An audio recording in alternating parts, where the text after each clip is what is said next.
आप देखिए कि आप जब उस स्थिति से उठती हैं कितना अपने आप को निराश पाती हैं जब आप सामने आ जाती हैं संसार में। नहीं, मुझे एकदम निराशा नहीं होती है, बट डिटैचमेंट हो जाता है कि ये मतलब है क्या। और समझ के बोलिए, समझ के। मैं बोल रही हूँ कि मुझे डर पैदा होता है कि मैं इस संसार में हूँ। वो डर ही तो दुख है। दुख क्या है आप बताइए कि आप एक तरफ बहुत फीलिंग हुई और जैसे ही आप डर गई तो डर क्या है? दुख है।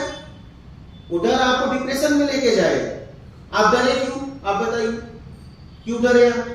क्यों आपको डरना पड़ा? डरता कौन है? क्यों आपको डरना पड़ा? दीजिए जवाब। क्यों डर?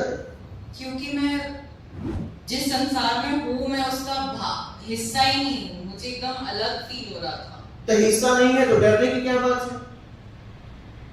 क्योंकि कहीं कहीं हिस्सा है और जबरदस्ती अपने आप को, ठीक है, कह रही है कि मैं हिस्सा नहीं। मुझे वैसा फील हो रहा था कि मैं हिस्सा ही नहीं। बेटा फील अलग बात है और निकल जाना अलग बात है। फील होने से वो सब में ब्रह्म है ये बोलने से कुछ नहीं होगा। क्या सब में मैं हूं ये सब बोलने से कुछ नहीं होगा। समझ रही हैं? सब में मैं हूं तो वो खालियत मेरा भी पेट भर जाना चाहिए।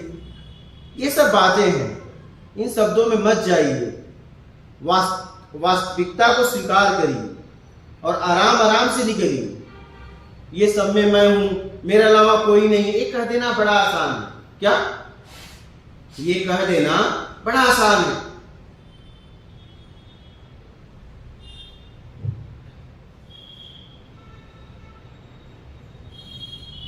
तो उम्मीद से अपने आप को छुड़ाइए, राग द्वेष से अपने आप को छुड़ाइए, अपने आप को छुड़ाइए। अगर आप छुड़ाने लगेंगी तो आप एक समय ऐसा आएगा कि आप 100 में स्थिर हो जाएंगे, पूर्णता आनंद में।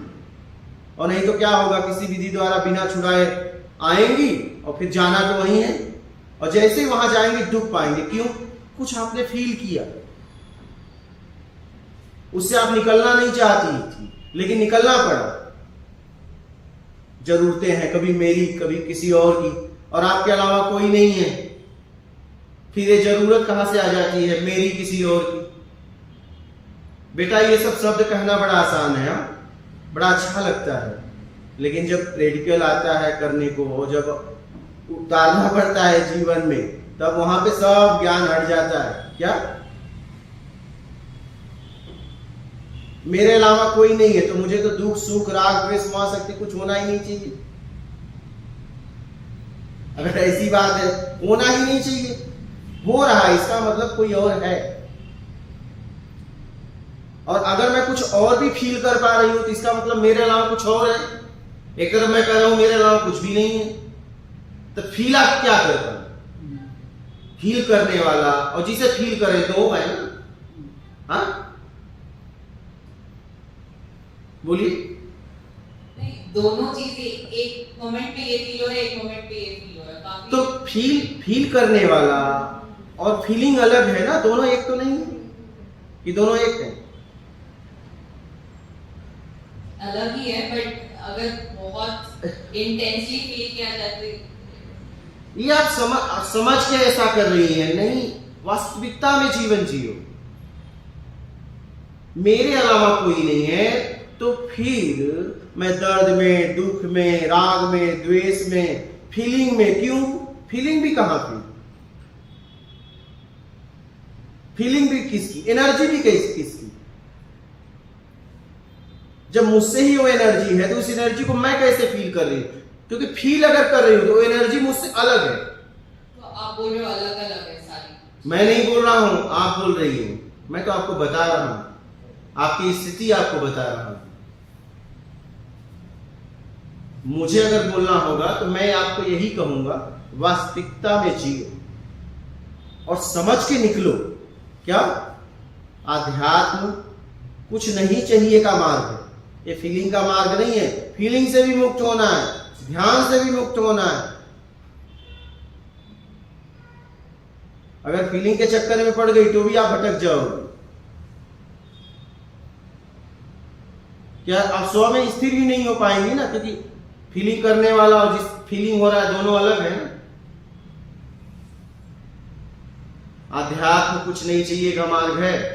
अगर कुछ नहीं चाहिए तो इसमें आना। समझ पा रही हैं? वास्तविकता में जीवन जियो, ईमानदारी सत्कर्म करते रहो और धीरे धीरे धीरे समझ के निकलते रहो। योग्यता से ज्यादा पाने की इच्छा का त्याग करो, ठीक है? तो आप आगे बंधन होगा नहीं। पिछला बंधन ईमानदारी सत्कर्म के द्वारा खत्म होगा और एक दिन ऐसा आएगा कि आप जब पूरी तरह उम्मीद से मुक्त हो जाएंगी तो स्व में स्थिर हो जाएंगी। इतना सरल रास्ता है और किसी विधि को अपना के आप जाएंगी और वहां से छुड़ाएंगी नहीं तो ठीक है, विधियां कुछ समय के लिए सुख तो देंगी, ठीक है, खुशी तो देंगी, लेकिन आना वहीं पड़ेगा। समझ रही? बोलिए। कोई संशय हो मेरी बातों में बेटा बोलना। सत्संग सुनना, बहुत बातें क्लियर हो जाएगी। बोलिए और किसी का प्रश्न है?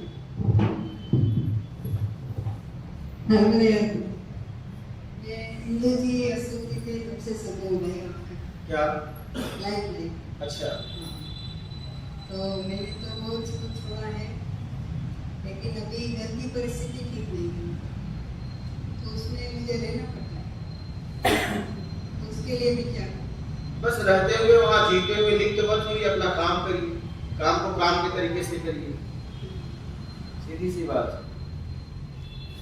ये जबरदस्ती करते हैं।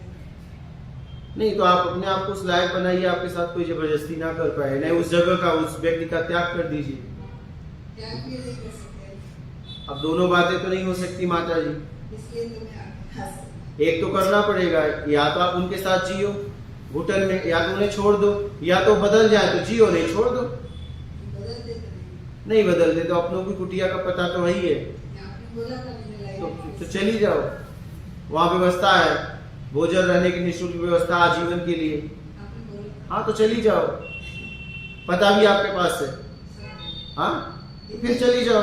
इंदु जी अशोक जी तब से पहले से चल रही है।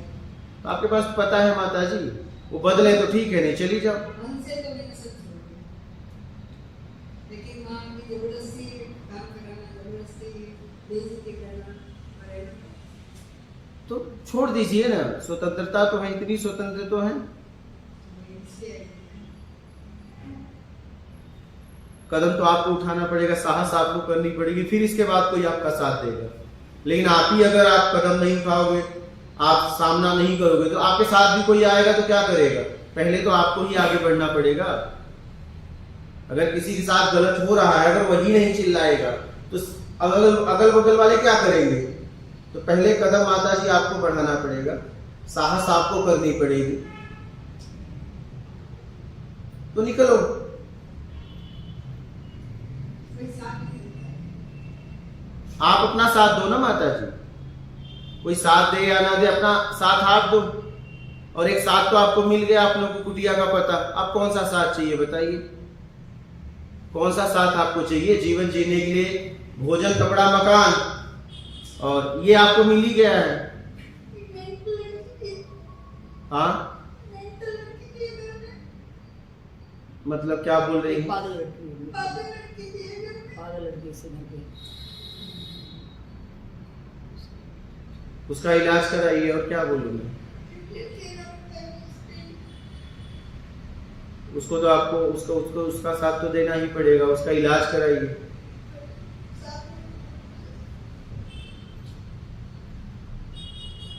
ये स्थिति है तो वो जब तक रहेगी उसका साथ आपको देना पड़ेगा, सेवा करनी पड़ेगी।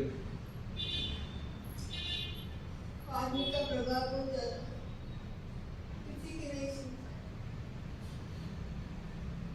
देखिए, ये आप ही को फैसला लेना पड़ेगा, हम तो आपको सिर्फ सलाह दे सकते हैं।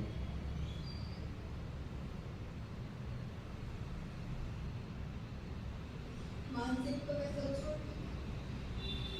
कोई बात नहीं, जब तक है झेलो, क्या करोगे? या निकलो या झेलो। परिस्थितियां छोड़ने नहीं दे रही तो ठीक है, उसी में रह के अपने आप को साधो, स्वीकार कर लो, क्या करोगे? ठीक है।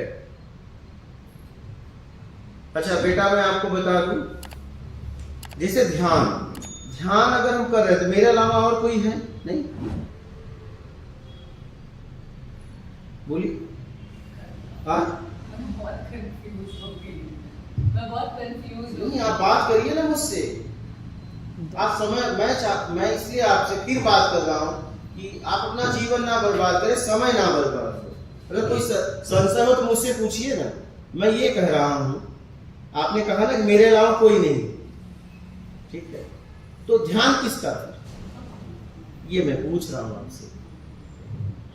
ध्यान किसका नहीं, ध्यान क्यों, और क्यों की वो जो मैं हूँ उसके एटलीस्ट उसको एक्सपीरियंस करने। तो ध्यान क्यों, कहाँ? ऐसे तो ध्यान क्यों, किसका ध्यान? ऐसे थोड़ी ध्यान होता है। क्यों ध्यान मुझसे अलग है ना? कहीं तो शुरू करना पड़ेगा कि हम दोनों अलग हैं। उसके बाद अगर मेडिटेट करने के बाद समझ आता है कि अच्छा ठीक है, सब कुछ एक ही है। मैं ये नहीं बोल रही हूँ कि अहंकारी मैं ही हूँ सब, ये नहीं बोल रही हूँ। मैं बस बोल रही हूँ कि बस एक ही सत्य है, वो जो देख रहा है वही सत्य है। ऐसे मुझे अगर दूसरा नहीं होता तो हमारी आपकी बातें इतनी कैसे होती? एक के अलावा दूसरा नहीं होता तो भ्रम में फंसता कैसे? भ्रम कहां से पैदा होगा? जब दूसरा है ही नहीं है, एक ही है, तो भ्रम कैसे पैदा होगा? इसका जवाब दीजिए। तो आप बोल रहे हैं दो है। मैं नहीं बोल रहा हूं, मैं आपसे पूछ रहा हूं कि अगर एक ही है तो टकराव कैसे होगा, घर्षण कैसे होगा, भ्रम कैसे पैदा होगा? भ्रम तो दो में पैदा होगा ना, और दो में भी पैदा नहीं होगा जब तीसरा होगा। तीसरे के लिए भ्रम पैदा होगा, दो में भी पैदा नहीं होगा। दो में जब तीसरा होगा तो भ्रम पैदा होगा, तीसरे को जानने के लिए, तीसरे को यूज करने के लिए। दो में भी नहीं होगा। मैं आपसे ये पूछ रहा हूं, आप लोग बोलते हो एक के अलावा दूसरा नहीं है, तो भ्रम कहां से पैदा हुआ, और भ्रम किसको कहां से पैदा हुआ, ये बताइए।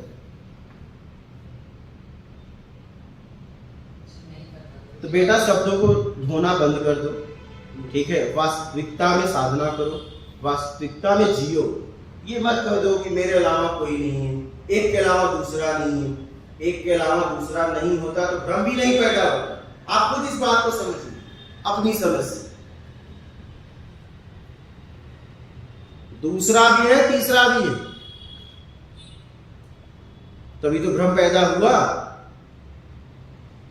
अगर एक ही है तो ना उसमें कोई अच्छा हो सकता है, ना बुरा हो सकता है, नहीं, न छोटा हो सकता है, न बड़ा हो सकता है, न सुखी हो सकता है, न दुखी हो सकता है।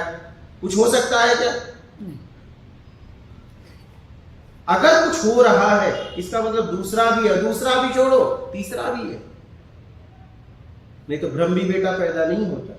इसे समझिए अपनी समझ से, बस किताबी शब्द को लेके मत ढो। ये शब्द मकड़ी की जाल की तरह है। ये दूसरों के लिए हम बोलते हैं, बाद में मकड़ी दूसरों के लिए जाला बनाती है और खुद उसी जाले में खत्म हो जाती है। ये शब्द के पीछे कुछ है, बस शब्द लेके ना घूमो, नहीं यही शब्द आपको आपका पतन का कारण बन जाएगा। बात समझ रही है?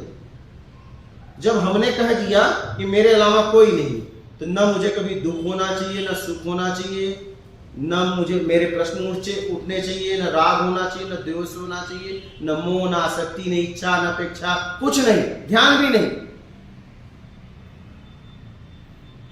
इसे समझिए। मैं फिर से आपको इसलिए बोला कि आप अभी भी समझ नहीं पा रही, कंफ्यूज हो गई। अपनी समझ को बेटा विकसित करो, शब्दों को लेके ना ढो। कोई संशय हो तो आप मुझसे पूछिए, कुछ कहना चाहे तो कह भी सकती हूँ। हाँ मेरा भाव बस इतना है कि आपकी यात्रा मंगलमय हो, आपका स्तर उठे, बस इसीलिए मैं बोल रहा हूं। और किसी के प्रश्न हैं तो बोलिएगा, मार्क कर देगा। बोलिए। We do so many things to uplift ourselves. हम बहुत कुछ करते हैं हमको ऊपर लेके जाने के लिए। लाइक उसमें लाइक तीर्थ यात्रा भी एक होता है उसमें। लाइक हम तीर्थ यात्रा को जाते हैं तो लाइक एक टेम्पल में बहुत वाइब्रेशन होता है, लाइक हमको फील नहीं कर पाते कहाँ पे बहुत ज्यादा वाइब्रेशन है, कहाँ कम है। लाइक हाउ टू नो या इस टेम्पल में लाइक ज्यादा वाइब्रेशन है, ज्यादा वाइब्रेशन जहाँ होता है उधर हम जाने से क्या फायदा होता है, उस तरफ क्या फायदा होता है, एंड हाउ टू नो कहाँ ज्यादा वाइब्रेशन है, कहाँ कम वाइब्रेशन है, हाउ टू फील दैट। ये बोल रही अब बताओ। अब वो बोल रही मेरे साथ नैशन में नहीं अच्छा पार्टी के वो बोल रहे हैं तीर्थ यात्रा करने में बहुत दिलचस्पी है। अच्छा, वो ये समझना चाहते हैं कि एक शारदा माता के मंदिर में जाए तो वहाँ कितना वाइब्रेशन है, वेंकटरमण के पास भी तो वहाँ कितना है, जितने मंदिर हैं ना वहाँ का स्तर क्या है, ऊर्जा क्या है, हम कैसे फील करें, हमारी यात्रा कैसे होगी, कहाँ पे ज़्यादा एनर्जी हो, वो एनर्जी बताएं आप। देखिए ऐसा है कि जैसे मान लीजिए आपका किसी से प्रेम है, ठीक है, तो सूखा फूल भी देगा तो आप प्रसन्न हो जाएंगे, और आपका किसी से द्वेष है तो गुलदस्ता भी देगा और एकदम ताजा देगा तो भी आपको दुख होगा, ठीक है। कोई भी आपसे प्रेम करता आपको कुछ भी देगा, सामान फूल दे, वो मतलब एकदम सूखा भी होगा तो आपको प्रसन्नता होगी नहीं, और गुलदस्ता भी दिया और आपको खिला हुआ फूल दिया, उसमें सुगंध भी है, लेकिन आपका शत्रु है तो आपको दुख होगा नहीं। तो भाव विद्यते देवा, भाव ईश्वर का वास है, इसलिए मैं कहता हूं कि समझ को विकसित करो। किसको? समझ को। जैसी आपकी समझ वैसी आपको ऊर्जा मिलेगी। टेम्पल में फर्क होता है ना, आप फर्क तो होता है, एक ही भाव से हम एक टेम्पल को जाते हैं, फॉर एग्जाम्पल ज्योतिर्लिंग के पास जाते हैं और नॉर्मल टेम्पल को जाते हैं, ऊर्जा तो डिफरेंट होता है ना। डिफरेंस कैसे हुआ मैं आपको बता रहा हूँ, ऊर्जा है कहाँ से पैदा हुआ वो बता रहा हूँ। अगर मुझे ये बताया गया है मेरे गांव का ही मंदिर में ज्योतिर्लिंग बता दिया गया होता, मेरी समझ में ऊर्जा है कहाँ, जैसा आप समझती हैं सामने वाले को वैसा उसके प्रति भाव हो जाता है। जैसे एक अनजान आदमी है तो उसके लिए कोई भाव नहीं, जैसे उसका आपको परिचय मिला और जैसी उसकी स्थिति रहती है, उसकी उस परिचय के बाद स्थिति भी है, ठीक है, वैसा उसके प्रति आपका भाव हो जाता है। तो मेरा ये कहना है कि अपनी समझ को विकसित करो, जैसे जैसे आपकी समझ विकसित होगी वैसे वैसे बातें सब समझ में आपको आएगी। हाँ, मुझे उतना समझ नहीं आ रहा है। हाँ, क्या ये प्रॉब्लम हिंदी तो आती है? हिंदी आते हैं। अच्छा, ನಾನು ಕನ್ನಡದಲ್ಲಿ ಇಲ್ಲ, ಓಕೆ, ನಮಗೆ ಕನ್ನಡ में अच्छा, ठीक है। ನೀವು ನಮಗೆ ಒಂದ್ ಕಡೆ ಒಂದರಲ್ಲಿ ಶ್ರದ್ಧೆ ಇರ್ತದೆ, ನಾವು ಇಷ್ಟ ದೇವರು ಅಂತ ಕರೀತೇವೆ। ನಿಮಗೆ ಜ್ಯೋತಿರ್ಲಿಂಗನಲ್ಲಿ उज्जैनी ज्योतिर्लिंग, मैंने इनसे बात की, वहां तक गई, वो उज्जैनी गई क्या? मैंने कहा मैं उज्जैनी में हूँ आपके साथ, मैं उज्जैनी में हूँ, मुझे उज्जैनी ईश्वर वो इंटरेस्ट नहीं है, क्योंकि मुझे समझना है ये सच क्या है। समझ ಅಂದ್ರೆ ಅದನ್ನೇ ನೀವು ಎತ್ತರಿಸೋರು, ನಿಮ್ಮ ಸ್ತರವನ್ನು ಎತ್ತರಿಸಿ, ನಿಮ್ಗೆ ಎಲ್ಲಿ ಶ್ರದ್ಧೆ, ಈ ಶೃಂಗೇರಿ ಮಠದಲ್ಲಿ ನಿಮ್ಗೆ ಶ್ರದ್ಧೆ ಇದೆ, ಅಲ್ಲಿ ನಿಮ್ಗೆ ಆಟೋಮೆಟಿಕ್ ಊರ್ಜಾ ಕಾಣಿಸ್ತದೆ ಅಂತ, ನಮ್ಮ ಶ್ರದ್ಧೆಯಿಂದ ಉಂಟಾಗ್ತದೆ ಅಂತ, ನಾವು ಅದನ್ನ ಪೈದಾ करने वाले, ನಾವೇ ಅದಕ್ಕೆ ಜನ್ಮ ಕೊಡ್ತೇವೆ ಅಂತ। ओके, से आपका like what you are saying is हमारे पास श्रद्धा है तो हम कहीं भी है वो उधर ऊर्जा पैदा लाइक ऊर्जा सिर्फ एक ही है, सात्विक। क्या? ओके, हमारे तरीके से चाहिए, ठीक है, मिल गया तो पॉजिटिव, नहीं मिला तो निगेटिव, लेकिन मूल ऊर्जा सात्विक है और वो पूरे ब्रह्मांड में एक समान बह रही है। जैसा मुझे सामने वाले के बारे में बताया जाता है और जैसा मैं उसके बारे में समझ पाता हूं, वैसी ऊर्जा हमारे अंदर से जागृत हो